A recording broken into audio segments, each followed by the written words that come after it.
kalau kita bilang iya baru iya gitu. Kalau kita bilang enggak berarti belum tentu gitu. Ada tipe pendengar yang seperti itu. Itu yang bikin kami jadi oh alhamdulillah berarti kita tetap dipercaya gitu. Tapi kita punya komunitas yang betul-betul aktif. Bahkan mereka datang ke Barabas untuk membicarakan nih apa nih yang nanti kita akan buat semacam kegiatan dan lain sebagainya. Itu ada. Radio Visit.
Oke, terima kasih Mas Ilham. Luar biasa ya Pak ya. 10 tahun yang lalu itu mall yang cukup besar di Pekanbaru, SKA ya. Sekarang udah semakin banyak mall-mall tadi kan berarti ya Pak ya? Bagaimana? Kita udah ada 10 pusat perbelanjaan di sini Mas. Oke. Termasuk tadi ada tambahan mungkin kalau Mas Budi atau Mas Ilham sebelumnya kesini beberapa tahun yang lalu, sekarang itu yang update itu ada mall Living World, kemudian ada Transmart, kemudian ada Sadira Plaza, and then ada apa lagi yang baru? Itu sih yang baru.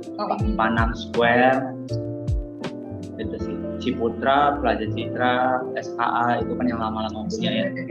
Pekanbaru. Makin banyak ya. Iya. Dan kalau 10 tahun yang lalu itu saya sempat bincang-bincang juga berdasarkan saya kunjungan ke Pekanbaru. Jadi tren masyarakat di sekitar pusat Pekanbaru dari Kerinci, Pahlawan dan sekitarnya itu biasanya mereka kan ke pusat kota ya Pak ya. Kota dan yang dituju adalah mall. Sekarang kan tadi saya lihat ada beberapa wisata alam juga yang juga menarik dan sebagainya. Nah, tren sekarang gimana masyarakat Pekanbaru? Iya sih. Jadi trennya masih kurang lebih kayak begitu Mas. Jadi kayaknya kalau untuk retail memang bisa diakui sekarang udah dari teman-teman kita tanyain di lapangan juga yang mereka turun banget retail. Tapi mall tetap rame. Jadi kayak entertainnya gitulah Mas yang sekarang paling menonjol banget kayak bioskopnya, terus juga kuliner yang di mall untuk hangout. Intinya orang-orang Pekanbaru itu kan lifestyle-nya sok keren gitu sih, sok hype gitu. Pengen jadi anak nongkrong, pengen jadi anak pengen yang hits di Instagram. Makanya sekarang juga banyak tempat-tempat rekreasi yang tadi kayak ada di VT itu, yang kayak ada Asia Palm, Asia Heritage, yang memang containable gitu Mas buat Instagram atau juga di YouTube yang kayak gitu sih. Kafe juga menjamur banget, kafe-kafe yang istilahnya containable gitu. Ya aktualisasi dirinya ya kayaknya nggak cuma di Pekanbaru ya, hampir semua di Indonesia juga seperti itu trennya. Oke, menarik, luar biasa. Mbak Hani? Tanya dong, ya.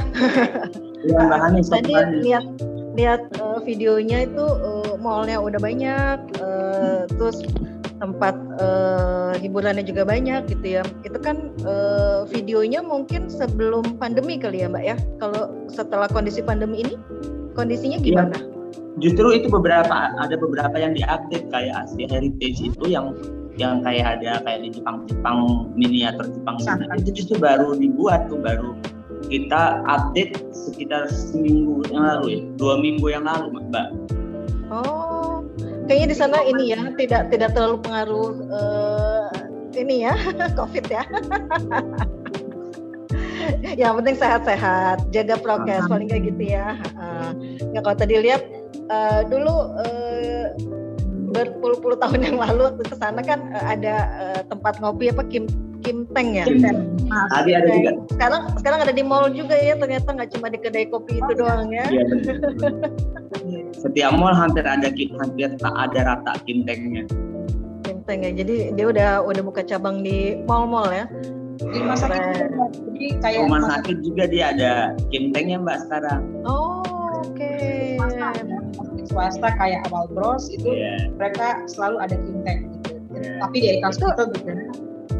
Oh, itu tempat ngopi cuma Kimteng doang atau ada yang lain juga? Enggak, di sini sekarang justru lagi menjamur itu kan anak senja ya Mbak. Jadi banyak banget di sini kafe-kafe yang coffee shop yang kayak gitu, tapi lebih ke anak muda. Jadi kalau untuk yang orang tua kayak tua-tua gitu biasanya kayak kopi-kopi Aceh, Kimteng misalnya. Iya. Ya tapi kan sekarang tapi kalau misalnya orang tua yang menengah bawah itu biasanya ke warkop gitu. Warung kopi banyak juga di sini. Oke. Ya kan kalau bisa dibilang sekarang warung-warung kopi udah mulai menjamur ya. Jadi sekarang banyaklah tempat hangout, tempat nongkrong, tempat kongko anak-anak muda gitu. Tadi kalau misalnya bilang rata-rata di sana juga aktualisasinya buat posting di Instagram gitu ya, buat ini segala macam. Ada nggak influence dari Pekanbaru juga yang biasanya di endorse atau digunakan oleh produk-produk tertentu untuk campaign produknya? Ada Mbak, jadi kita juga beberapa program kemarin udah running karena mereka minta ada influencer yang bisa membantu untuk itu program itu. Jadi kayak kemarin kita ada program beauty foto kontes itu jalan sama Natur E. Okay. Nah itu juga pakai KOL gitu kita. Siapa tuh Mas kalau boleh tahu? Kemarin ada Echa itu dia presenternya untuk brand ambasadornya Kawasaki Pekanbaru. Terus sama ada si model Nisa gitu, bujang-bujang darah Riau gitu kayak di Jakarta Nona bujang darah. Nah terus ada satu lagi itu Putri Pariwisata si Gladys gitu. Gua lupa. Oke. Iya. Udah mulai banyak juga ya menggunakan KOL untuk campaign produk ya. Jadi nggak cuma kalau billboard biasa, kalau via medianya radio, TV, koran itu udah biasa. Tapi sekarang juga udah mulai di sana merambah ke KOL ya. Oke. Cukup. Terima kasih. Baik, Mbak Adi. Mbak Nela, Mas Kali, pertanyaan terakhir dari saya. Radio kan biasanya memberikan ruang juga kepada pendengarnya untuk mereka selain aktualisasi diri, itu juga memberikan ruang kepada para let's say UMKM gitu yang memasarkan produk maupun jasa mereka. Nah, di Barabas sendiri ada nggak ruang seperti itu? Oh ada Mbak. Ada Mas. Jadi setiap hari Sabtu pagi dan sore itu kita punya timingnya 1 jam. Itu kita untuk komunitas dan UMKM. Jadi khusus ya kita ajak mereka talk show, ajak mereka untuk ngobrol tentang bagaimana kegiatan mereka menjalankan UMKM-nya, bagaimana juga aktivitas mereka pada saat mereka berkumpul dalam komunitasnya. Jadi kita punya komunitas juga, UMKM juga yang kita kasih waktu pada setiap hari Sabtu pagi dan sore.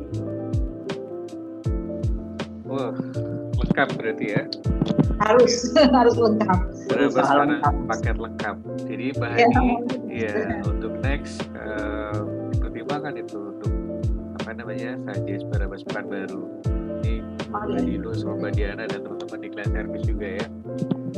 Iya. Tapi ada satu lagi mungkin Mas Budi. Oh silakan Mbak. Ada satu lagi yang saya perlu tambahkan. Kita punya komunitas fans Barabas yang itu minimal setiap kita ulang tahun atau pada timing-timing tertentu mereka berkumpul, yang mungkin kalau Mas Dudu pernah bilang ini aktivitas kegiatan zaman dulu, tapi sampai sekarang kita punya komunitas yang betul-betul aktif. Bahkan mereka datang ke Barabas untuk membicarakan nih apa nih yang nanti kita akan buat semacam kegiatan dan lain sebagainya. Itu ada. Kita juga punya, dan itu sudah terkumpul sekitar 60 sampai 70 orang. Oke.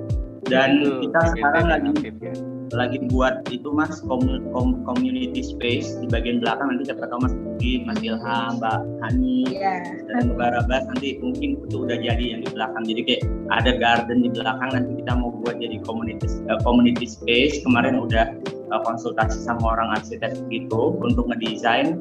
Nanti kita bangun, jadi kita buat karena kita udah ada alat untuk mereka bisa karaokean, chill out di situ. Keren. Luar biasa. Dari Bright, terima kasih sekali nih Mbak Nela, Mas Ali. Internal. Baik Brighters, demikian tadi informasi seputar perkembangan industri radio dari Pekanbaru yang disampaikan oleh Mbak Nela dan Mas Ali dari Radio Barabas. Sampai ketemu dengan update informasi radio lainnya di seluruh Indonesia. Tetap stay tune di channel Brand Indonesia. Assalamualaikum warahmatullahi wabarakatuh.